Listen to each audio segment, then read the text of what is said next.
When a guy is in trouble, he starts making deals with his Creator, and Ambrose was dealing like crazy. Vicious teeth snapped at him, and his whole life, actually all 9 of them, flashed before his eyes. If this dog got him, it was all over. Becoming dog food looked like a distinct possibility, as the tree Ambrose had chosen was small, and the particular branch he was perched on was a flimsy twig barely capable of holding a kitten, let alone a mature cat.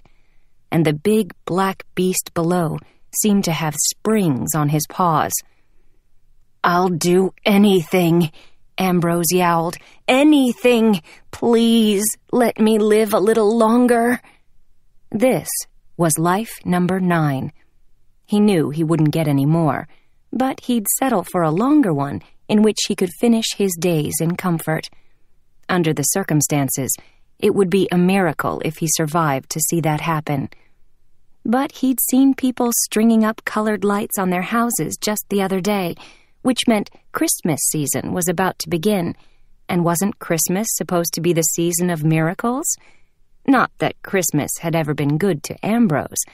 That was when he usually managed to meet his end. So, he wasn't surprised at what was happening to him now. That didn't mean he had to like it, though. What a horrible way to go. Pulled from a tree and brutally murdered by a bloodthirsty mongrel. All these houses, and there was not a single human around to help him on this cold, gray morning. No surprise, really. Humans bought houses and then rarely stayed in them until they got old, and by then, like Ambrose, their days were numbered. Below him, the dog showed his fangs again and growled, "Needing a miracle here, soon." Not that he deserved one. He thought of little Robbie, who he'd scratched many a time in his 7th life, and poor Snoopy the beagle, who he had tortured in his 8th life. He shouldn't have made the dog's life so miserable, but he'd been getting bitter by then. How he had enjoyed driving old Snoopy crazy by jumping on him and riding him around the house with his claws dug into the dog's back. Hee, that had been bad. Very bad. He would never do anything like that again.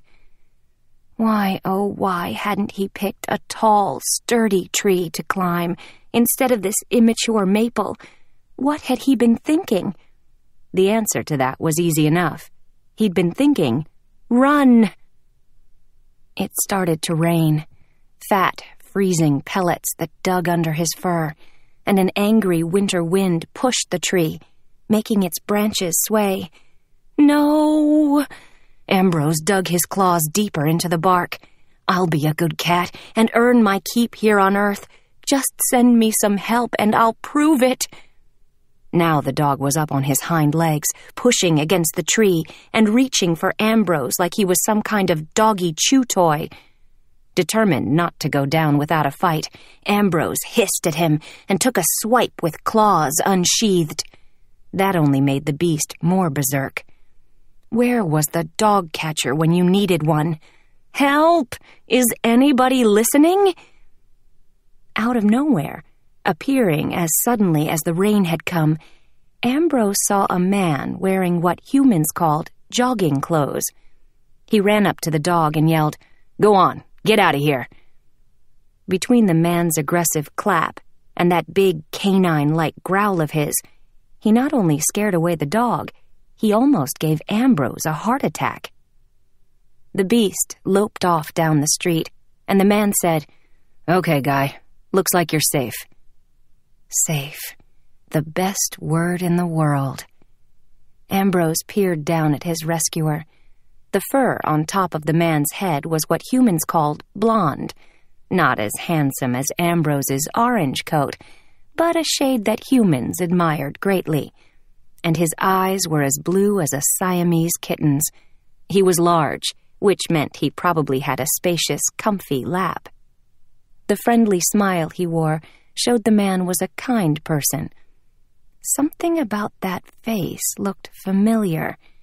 Where had he seen this man before? "You're on your own now," he said to Ambrose, who was still clinging to his branch. "I know you can get down anyway. You aren't going to want to stay out in this weather any longer than me," he added, and then jogged off down the street. Ambrose could hardly believe he was safe. Wet, uncomfortable, and hungry, but safe. The freezing rain was letting up now, and the angry clouds began to drift away, ashamed of all the misery they'd caused. It was going to be a good day after all. He settled down to give his racing heart a chance to calm. One last gust of wind whooshed past him with a whisper, "Remember what you promised."